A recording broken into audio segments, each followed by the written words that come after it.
Hey guys, how's it going? It's Target here, and I think it's time to announce a new Be a GM. Now, I'm announcing this for a couple of reasons. Number one, we've been doing the Oilers for quite a while, and I think we've pushed them to pretty much the edge. There's not much more we can do. At this point, we're just trading big assets for bigger assets, older players for younger players that are similar. So it's just getting a little bit repetitive, and I understand that. And I was planning on actually doing a new Be a GM fairly soon anyway, so I think now is an appropriate time to start up the vote again. Also, a lot of people are getting upset about the team. I don't understand why. Well, I can understand why, sort of. And the reason being is that, it is unrealistic. There's no doubt about it, but it is a video game. Keep that in mind. It is a video game. And also, the subscribers are the ones that requested these moves. I asked you guys what we should do, and this is what you told me we should do. You know, the Yakupov trade, trading Scheifele, getting rid of Jordan Eberle, getting a better defenseman, getting a better goaltender. You guys all wanted these things, and so I executed. Now, did things get out of hand? Absolutely, and I think a lot of it comes down to Connor McDavid. People are looking at Connor McDavid, see him 98 overall, and they get all freaked out, like, you're too good, all right? I mean, we're no really better than, or no worse than, or no better, I guess, than Pittsburgh, really. I mean, maybe our top two lines are better, but our depth is similar. But anyway, I'm not going to beat a dead horse on that. We're going to be doing a new Be a GM. The vote is live. Link is down in the description below. Now, before we get going, I wanted to mention a couple things that we're going to be changing for the new GM. All right, so a couple rules that are going to be changing. The number one thing that we're going to be actually keeping is that we can only trade players during the offseason, the deadline, and the draft. All right, and that only applies to players that the other team does not want to trade. Okay, that only applies to players that the team does not want to trade. So green players are available to trade at any point during the year.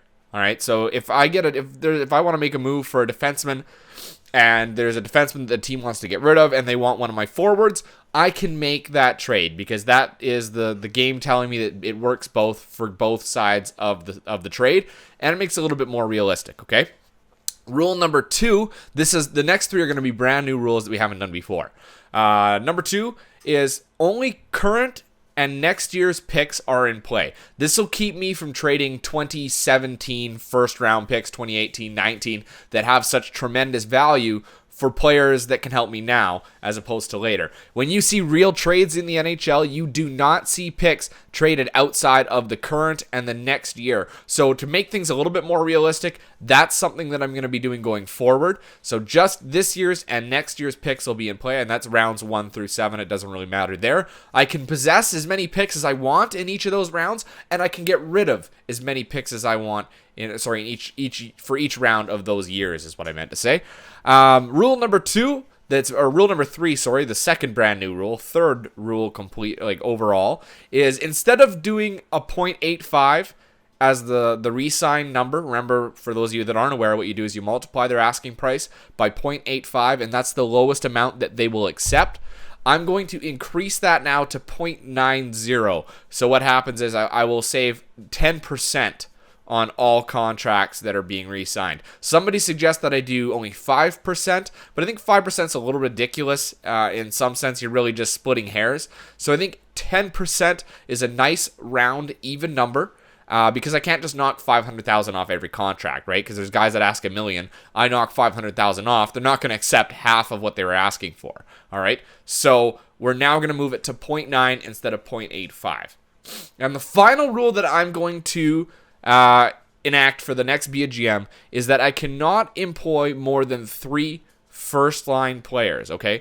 What I should say is that I cannot have more than 3 players, or one or more player playing out of their position. So if I have 3 first-liners all playing together, I cannot have another first-liner on the second line, okay? It has to be all second-line players or below, just like the first line has to be all first-line players or below. Now, if you have 2 first-line players and 4 seconds, that's okay, because that one second-line player is going to play up a line on the first line, so that'll be 2 first-line players on the first line and 1 second line, and on the second line, it'll be 3 second-line players. You see what I mean? And that's how it will work throughout the depth chart.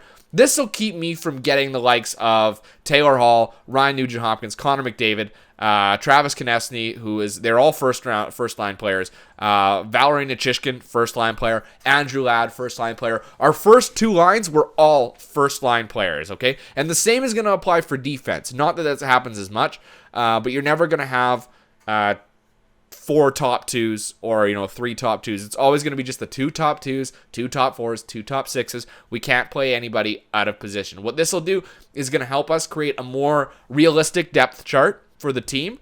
It's going to help us to maintain some solid prospects in the system, as well as remain competitive in the draft with picks, because we're going to end up having to trade away players for picks to help balance the salary cap, right? To make things work that way. So those are the rules that I'm going to enact. So just to go over them really quickly one more time, you can only trade players during the offseason draft and deadline unless they're green players. That means both teams want them. Or only current and next year's draft picks are in play. The .85 rule has been restricted to .90. So 10% savings on re-sign in the contract phase, or contracts in the re-sign phase. And finally, I cannot employ more than 3 first-line players, as I was just talking about, okay? So if any of you don't like any of these ideas, or you have more ideas that you'd like to see me include to help make the Be a GM mode a little bit more realistic and a little bit more entertaining for those of you that don't necessarily enjoy it as much when we're winning as crazily as we do, make it a little bit more realistic. I mean, we don't have dynasties anymore. It just doesn't happen, The LA Kings are the closest thing to a dynasty in the last 20 years, 25 years. So that's what we're going to leave for now. Again, link isn't down in the description below. It's going to be 1 week in length. So on December 25th, Christmas, why not? At the end of Christmas Day, what will happen is the vote will be shut down.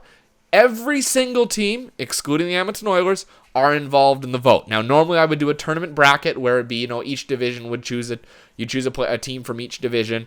But what we're going to do this time is we're only going to you choose one team that you would like to see me use. That way we can switch over as quick as possible. Otherwise, it's going to take about 3 weeks for us to switch over. So, we'll go with December 25th not at midnight. So when it kicks over to December 26th, Boxing Day, that will be the end of the vote.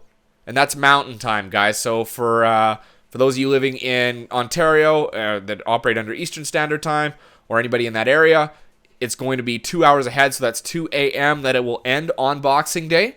For those of you in Pacific time zone, so that's Vancouver, California, all the way down the Pacific coast, that's going to be 11 p.m. on Christmas night, December 25th, for any of you that are unaware. If you don't know how to do time zones at this point, dear Jesus, you got more problems than just Be a GM being unrealistic. Anyway, that's where I'm going to leave it. Don't forget to vote. Links down in the description below. Until next time, I'm Target Audience, and I'll catch you guys out on the ice.